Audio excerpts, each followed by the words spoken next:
to my YouTube channel. So today we are going to continue Balkand. Chapter is Vasishta, the ideal teacher. The princes were not pampered when they were a little older. Dasharatha sent them to the ashrama of sage Vasishta, where he lived with his wife Arundhati and his disciples. Even princes had to serve the teacher as ordinary students. The four princes were intelligent and soon mastered the scriptures and statecraft. Vasishta, an ideal teacher and a great human being. He was very pure-hearted and held no anger even against anyone who harmed him. Sage Vishwamitra had once killed all his sons in a fit of anger, but Vasishta had only good things to say about him. When Vishwamitra heard what he said, he became a devoted friend of Sage Vasishta.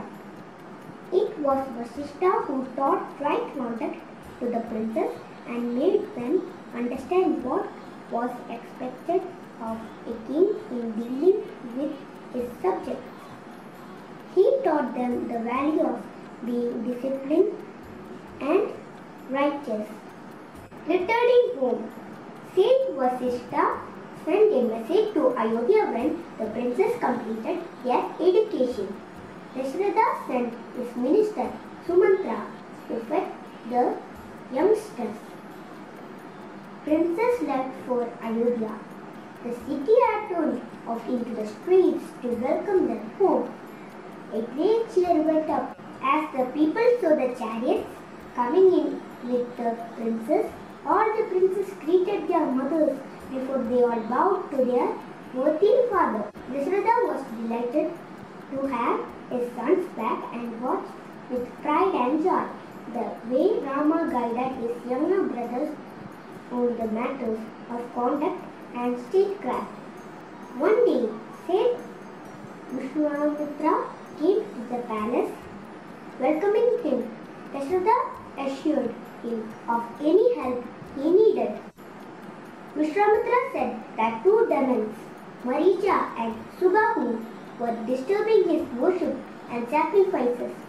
He asked that Rama might be sent with him to protect the sages during their rituals. Vasishta and Vishwamitra, the two sages, had a long history. Vishwamitra had been the king of Chedi and had once visited Vasishta's ashrama in the forest with a large entourage. He had been surprised at the lavish hospitality provided for such a huge army of people at short notice.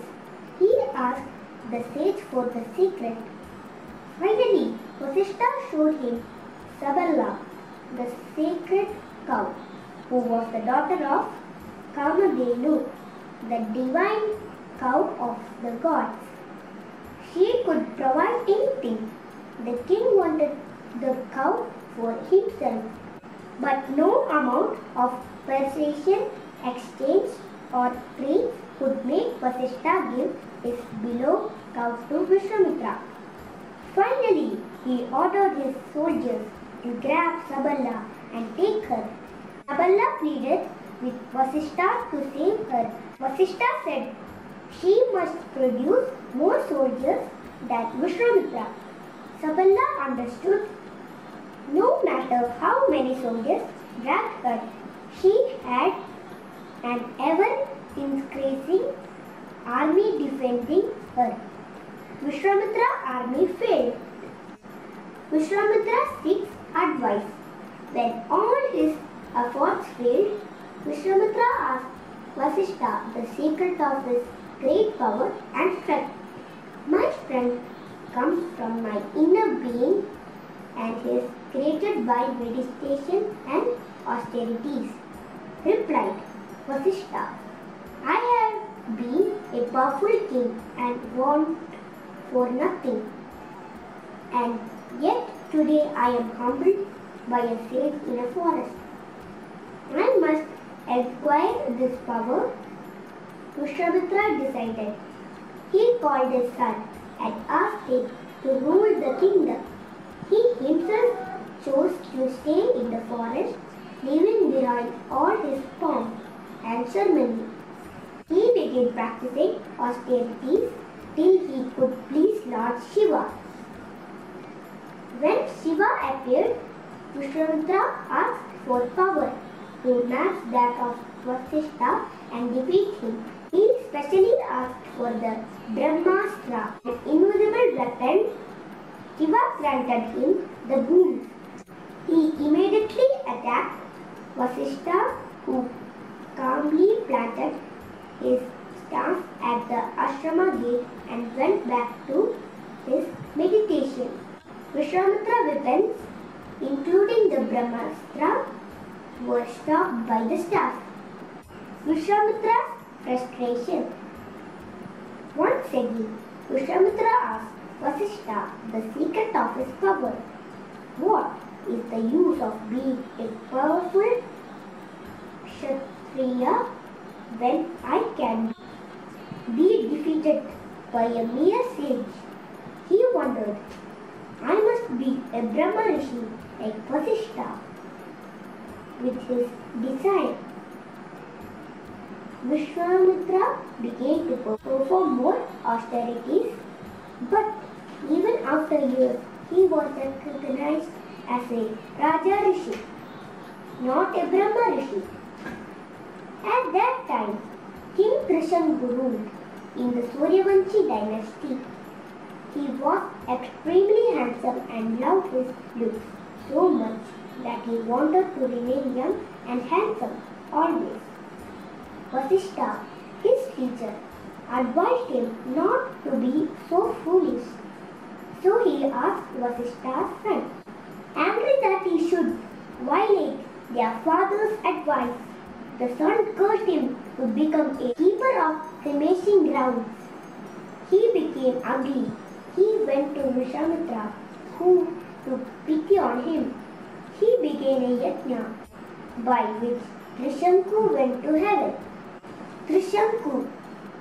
When Trishanku went to heaven, Indra refused to admit him as he had disobeyed his teacher Vasishtha. He was returning when Vishwamitra held him up. That is why Trishanku was caught between earth and heaven for all time. Vishwamitra had used up merit of his austerities, so he began them all over again. This time the Devas were worried, so they sent the Apsara Menaka to disturb his meditation. His meditation was broken by Menaka, with whom he spent some time. Then, remembering his wish to be a Brahma Rishi, he started his austerities again. His meditation was deep and full this time, and finally Brahma was so pleased that he hailed him as a Brahma Rishi. Vishwamitra had learned a lot from his mistakes. He went to Vasishtha humbly to seek his agreement too. He was satisfied only when Vasishtha accepted him as a Brahma Rishi. Vishwamitra's request. This was the sage who came to Dasharatha's palace. Vishwamitra was going to perform a great sacrifice and wished to do so without Maricha and Subahu spoiling it. But Dasharatha was stunned by the request. How could he send his beloved Rama, who was so weak, to fight against strong demons? Vasishtha saw him sitting silent and realized what he must be thinking. He rose to speak to Dasharatha. Have no fear or anxiety. O King, send Rama and Lakshmana with me, for they are strong and intelligent.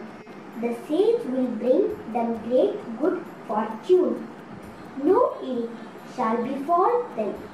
Dasharatha was devoted to Vasishtha and reassured by his words. He called his sons and gave them into the care of sage Vishwamitra. They set off into the forest with the sage, crossing the river Ganga into a dense forest beyond the Dandakaranya that was full of wild animals. Thank you all. See you tomorrow. Bye.